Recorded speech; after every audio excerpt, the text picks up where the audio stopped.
Good evening, ladies and gentlemen, and welcome to What's Up With That, the show that brings you interesting people, places, cultures, and subcultures here in the South Bay, the San Francisco Bay Area, the state of California, and beyond. And tonight, what's up with webcomics? What is a webcomic, and how does one go about publishing a webcomic? Well, let's face it, we live in the cyber world now. Things have changed.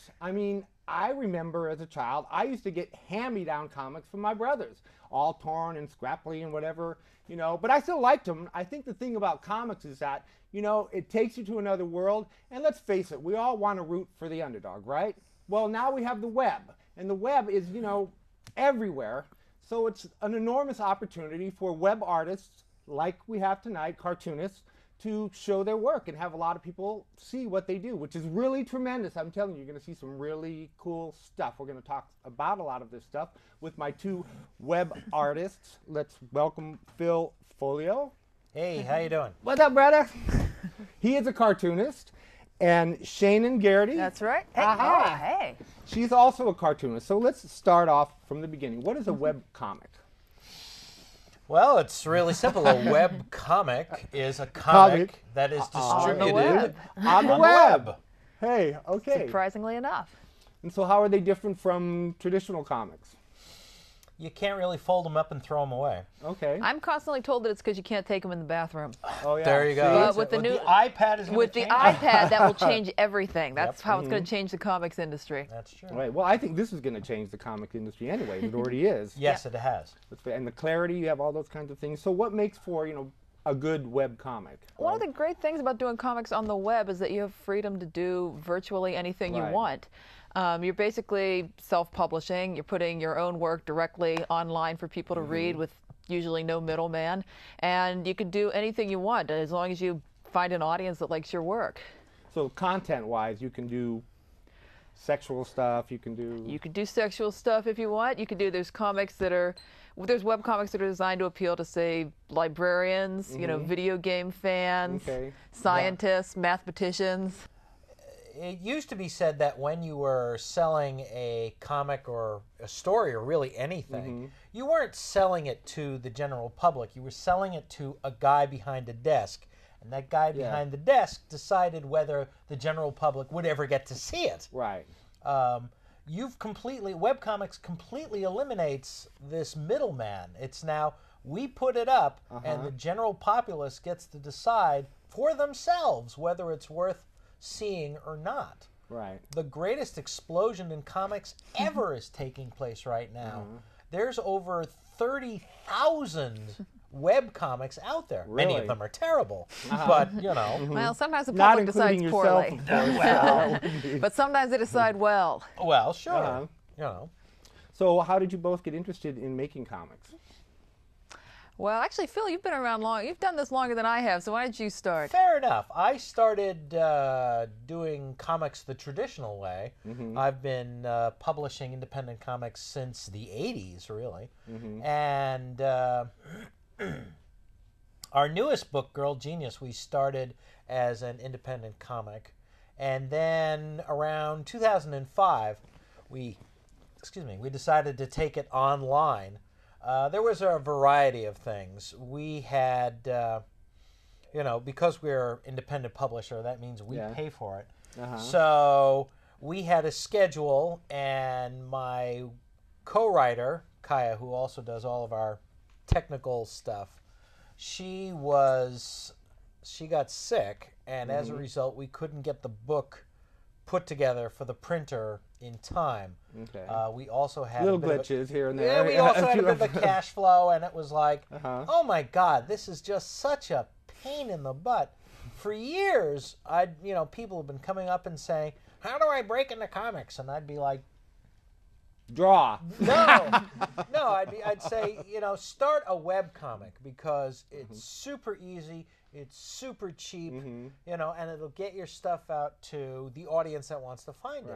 And we were like, instead of giving this good advice, why don't we take it? So that put us online, and ever since we started giving our work away for free, we started selling 4 times more books. Well, free is the key word here. It is. although the internet's not exactly free, but Well, as far as we're concerned, it is. yeah, and that's all that matters, That's right. So how about you? How did you get into I actually started as a web cartoonist. I didn't have much of a print phase. I'd done comic strips for my high school newspaper and my college newspaper, and when I was getting out of college, I wanted to keep doing comics because I enjoyed it, and but I wasn't really sure if I wanted to try to do a newspaper comic strip or go to a publisher. And some of my friends showed me some of the web comics that were already online. This was in 2000 when there weren't that many web comics, but it was just starting to take off. And I said, I can do that. So I made myself a website, and that's when I started Narbonic, which I did as a daily online strip for 6 years. Okay, so what types of web comics are there? I mean, what? For instance, there's Penny Arcade, which comes out like 3 times a week or so, and it's just kind of a 4-panel strip that talks about various aspects of gaming. It doesn't really try to appeal to a general audience. You have to know certain things about console games to get it. All right. But aside from that, you know, they're like, and then there's So in other words, it's basically could anything. be anything. Anything. You know, sure. And in any kind of format, like Phil and Kaya do comic book style comics, basically. You know, they put up a page 3 times a week, and it's a full-size page like you'd see in a comic book. I do a daily strip. Me and my co-writer, Jeff Wells, we do a strip called Skin Horse now, and we just put up a 4-panel, sort of a newspaper-style strip every day. But there are people who make comics, they pose like, you know, dolls or stick figures and take photographs, make fumettis out of them. There are people who do paintings. There are there's a artist named Tracy Butler who does an excellent strip called Lackadaisy that's just pencil drawings, tightly rendered pencil drawings. You know, it really doesn't matter. You can do anything. Well, I think that's the point, again, with the internet. The internet has opened up all these opportunities for, Exactly right. you know, artists, claymation artists, kind of, I'm sure it can all be put into a comic strip. Yeah. Yes. So that's a great thing. So we're going to take a short station break, and we'll be back to talk about this subject, webcomics. Cool. See you in a second. Hi, my name's Celine, and I love being an Aquamaid because you make a lot of new friends during practice, and you can challenge yourself and have fun during practice all at the same time. Hi, my name's Madison Gress, and I love being an Aquamaid because it inspires me to work hard and achieve my dreams. Hi, my name's Elle Billman, and I love being an Aquamaid because if you work hard and achieve your goals, you can go places. My team has been to Peru, Florida, and New York. Hi, I'm Emily Dillon, and I love being an Aquamaid because it not only opens doors to the Olympic pathway, but it also opens opportunities to collegiate programs and collegiate scholarships. Hi, my name is Bianca Johnson, and I am the coach for the Fence Fitness and Fun program. It is for beginner synchronized swimmers, and for more information, you can go to aquamaids.org, and it's under beginner programs. Go Big Red!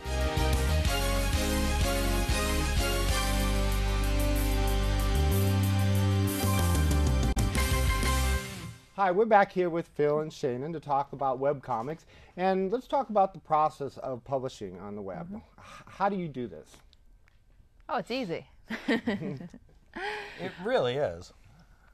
Okay. It's not hard at all to set up a website nowadays, and if you're not ready to make a full website, there are sites like DeviantArt where you can start sharing your comics. There are people who are sharing their comics on LiveJournal and now on Facebook. That's true. Kate Beaton is a cartoonist who started doing Twitter. Is she doing Twitter comics? She started doing some comics, I think, on. So they're basically infiltrating every single opportunity they sure. get. Yes. Yeah. You know, That's the name of the game. The web is primarily a means of distribution. Right. And there are various subsets to that. And it's just really, the whole point is to get, eyes looking at your work. Right. And how do you know that? How do you know how many people are looking at your work? Tricky.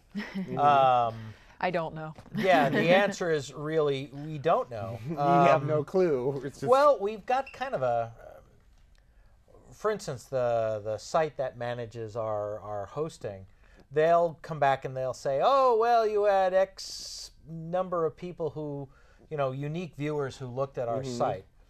And so let's say, you know, in the month of March, 1 million people looked at our site. Did 1 million people look at your site in March? No. 5 million. So minus 4 point. well, no. The way the thing is like, let's say I'm just, you know, say 1 million people looked at the site. Those are unique views. So you then divide that by the number of times you updated that month, because you assume, oh, there's a new page, somebody wants to look at it. Mm-hmm. So then you take that number, and that gives you a rough idea of how many actual readers you have. Now, there are a couple of problems with that. Mm-hmm. Most of the tracking sites, they don't list individual computers, they list IP addresses. So let's say you at home are reading Girl Genius. Well, okay, that's one unique thing.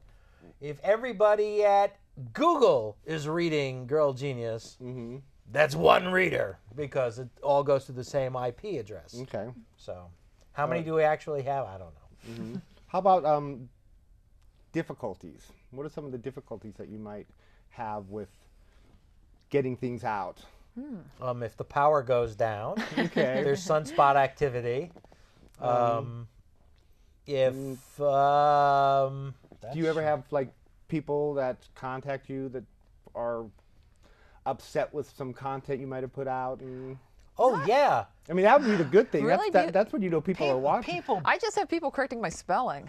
I will tell you, people will bitch more about their free entertainment than they true. will about anything else. Sure. Well, that's very true. People Yeah. make fun of my spelling and my artwork. You know, but that's what you got. Have you had people get mad at like your content? Oh gosh, Really? they're like, you know, why is this happening? Why are you allowing that? You know, Oh, you know what? they're mad about They're you're mad mistreating their about favorite what- characters. Exactly. Most of the time, it's like they get furious at what they think is about to happen, and of course, it never does. So You get the last laugh, though, huh? constantly. That's one of the reasons I live for. Exactly. Yeah. Don't we all, though, Yeah. really? So the process, what is the process of actually making the comic page? Okay, well, it's slightly different for us since ours is full color and Shannon's just black and white. Mine is very simple because I'm totally old-fashioned in my artwork. I just draw it on paper, on Bristol paper, and I ink it like cartoonists have been doing for decade upon decade, and then I just scan the artwork into the computer straight up, and the artwork as it appears on the computer is pretty much the same as it appears on the paper. So the internet's been a great opportunity for you then. I mean, it's really opened It's up. just a new distribution method for me. I'm not really doing anything on the internet that I couldn't do on paper, except for reaching audiences that I wouldn't reach. Yeah. And having Czechoslovakian audiences. yeah, and Czechoslovakian. Russian I have audiences all over the world. Bosnia, That's I true. mean. That's right. Phil is a little more modern. That's true. We do it. There are a lot of people who just draw directly on the computer, like on a Wacom tablet or something like that. Shannon and I are old school in that regard, but in that we both draw on actual paper and then scan it in. The benefit to this, kids, is that we actually have an original that we can sell later. Okay. Which, you know, when you're trying to monetize like breathing, that's a good when thing to push do. comes to Absolutely. shove. But we scan the original into the computer. Then it goes off. A copy of the file goes off to the colorist, and they color it on the computer using the Photoshop. And it's lettered on the computer. And then everything gets assembled in InDesign and posted using Dreamweaver. There you go. Yeah. So let's talk a little bit about some of the stuff that you do. Okay, tell me. Let's start with you. Tell me about some of your works. Well, my current comic is called Skin Horse, and it is about a secret government agency, because I decided that I wanted to do a comic about sort of an X-Files type covert operation. Because we know that there are none of those agencies that exist, right? Exactly, So exactly. It's so safe. What the heck? Go for it. Except that it's a Black Ops social services agency, and what it does is they go around to like monsters and beastmen and zombies and robots, all these creations All of the like people we know in the world. yeah, all these various creations of super science, and they're kind of like a social services sort of welfare organization funny, for them. actually. And most of the thank you, and most of the staff of the agency are themselves non-humans of some kind. There's a talking dog and a zombie girl and a robot. And it's just their adventures dealing with these problems. So do you like go to bed at night and like all of a sudden you come up with this idea and you got to get up and you write all the something time. down? I have a co-writer for Skin Horse. This guy Jeff Wells, who lives in Wisconsin. He's very, very funny. That's why I asked him to do it. But the other reason I asked him to do it is that he actually is a government bureaucrat. He works for a social services agency. So I wanted to get his real life experience. Yeah. So that's cool. That's very good. All right, we're going to take another short station break, and we'll be back to talk about webcomics. So we'll see you in a second. Hi, I'm Ted Lempert, president of Children Now. We're a children's advocacy organization that seeks to ensure that every child has the opportunity to reach their full potential. And in addition to advocating on behalf of kids for sound education and good health care, we put out studies and a report card on how children are faring. So we encourage you to come to our website at childrennow.org, where you can get information on how children are doing in your community and throughout the state, and also give you information and tools so that you can work with us and help us make a difference and ensure that every child has the opportunity to reach their full potential. Thank you.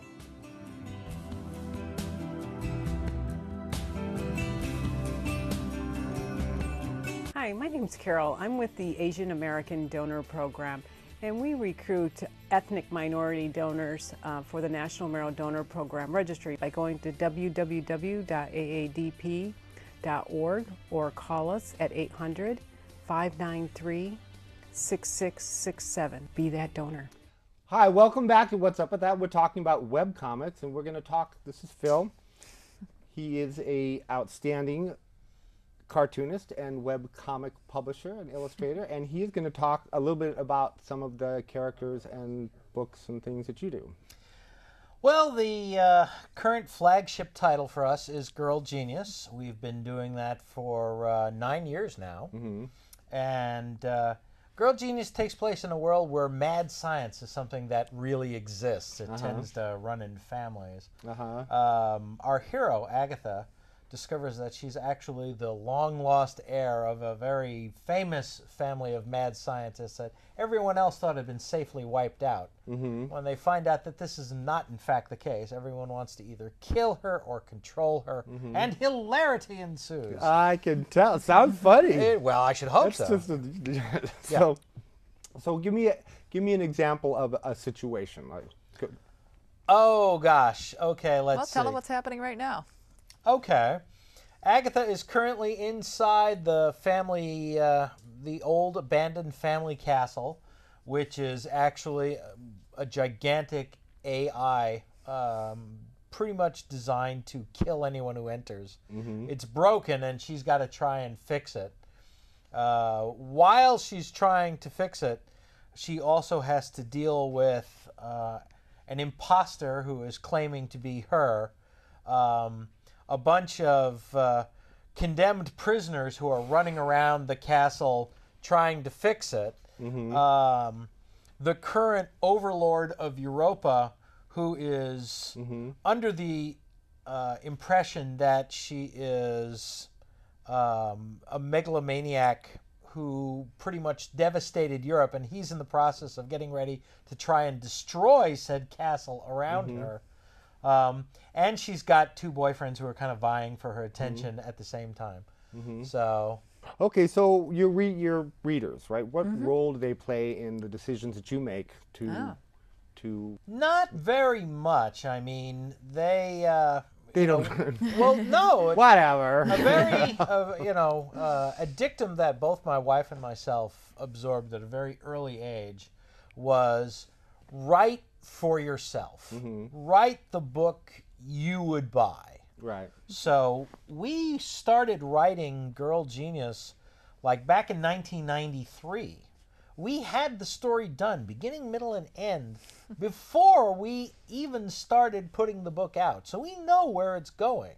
I mean, the audience can, like, you know, jump up and down and cheer and yell or scream at us, and it's like, the hell with them. We're You're just over that, right? Right. You're arties, right? We are. We're Exactly, artists. right? That's I it. mean, really, truthfully, that's what it's all about. It you know? is, and as long as it pays the bills, we're good with that. One of the things I really love about doing webcomics, about doing my comics online, is the feedback I get from readers. And one thing I really love is when they make art or writing, you know, inspired by my comics. That's very exciting to me, that I can inspire other people. So on Skin Horse, we have Sundays are usually like fan art, guest art days, and that's when people, I post artwork that people have sent me. Also, I have comments under a comment section under each strip where people can leave their comments.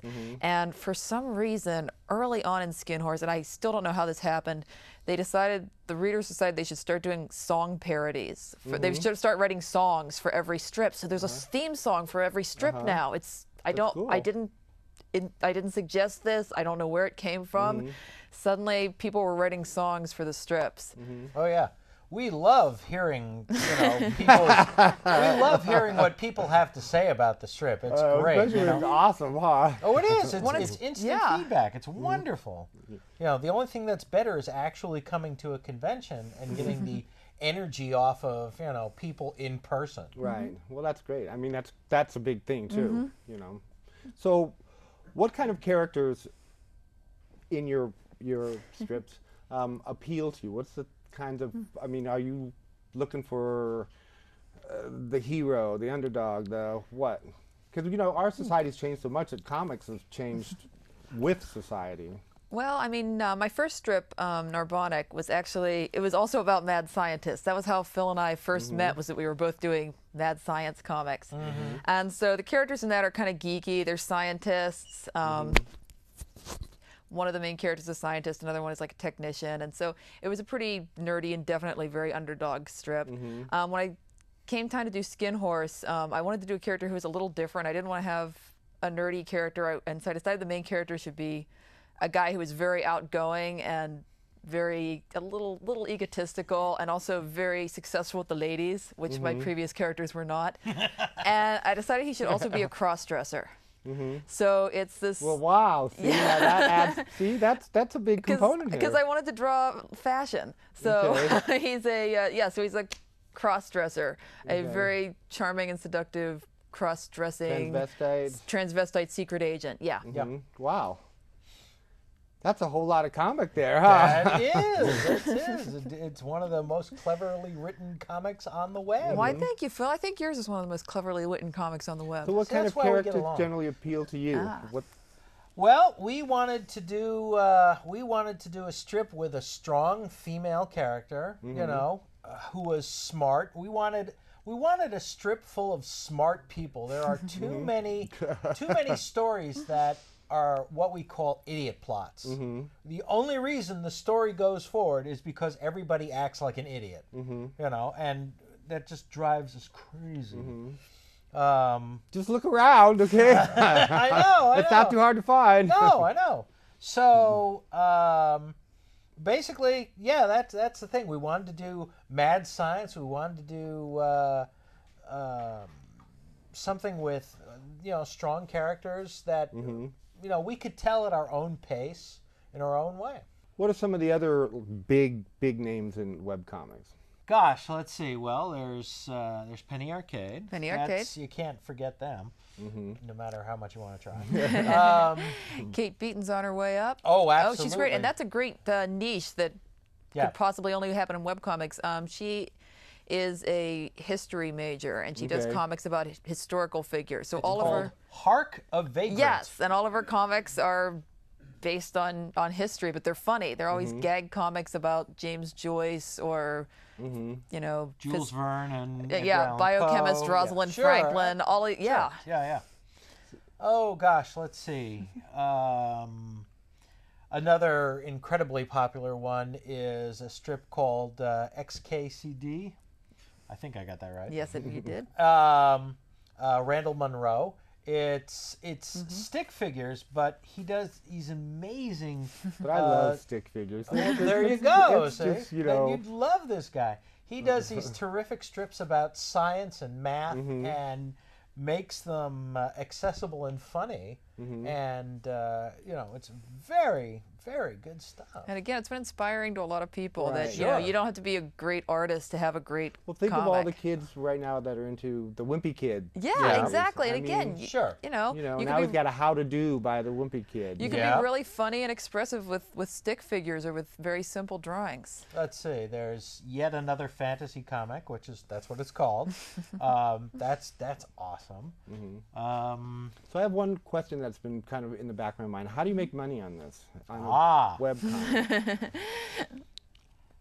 Well, for us at least, really, I was serious. When we started giving the book away, our sales quadrupled. I mean, there are certain upfront ways to make money. We charge, you know, we have advertising on the site. You know, we take Google ads. You ask for donations. We have a donation button. You know, occasionally we put up PayPal. PayPal. PayPal right. your buddy, huh? That's right. We put up, you know, wallpapers, you know, things that people can put on like their computer desktop. But most of the way that we make our money is by selling the books. Even though we produce this thing for free, it's up there for free all the time, 24/7. People still enjoy owning a book. The visceral pleasure of having a book that they enjoy in their hot little hands is good. And since we're no longer restricted to comic book shops, so all right. Well, thank you very much for coming on the show. Hopefully, for our audience, this will inspire you to get on the web and look at some web comics. Apparently, there's a lot. You know, like they said, there's something for everybody, and you know, we got a lot of wonderful big world people there that can find their niche in web comics. So check them out. And to our viewing audience, as ever, if you're walking down the street and you see something interesting and you wonder to yourself, hey, what's up with that? Well, tune into our show, What's Up With That? And maybe you'll find exactly what you're looking for. We'll see you next week on What's Up With That. Good night, everybody.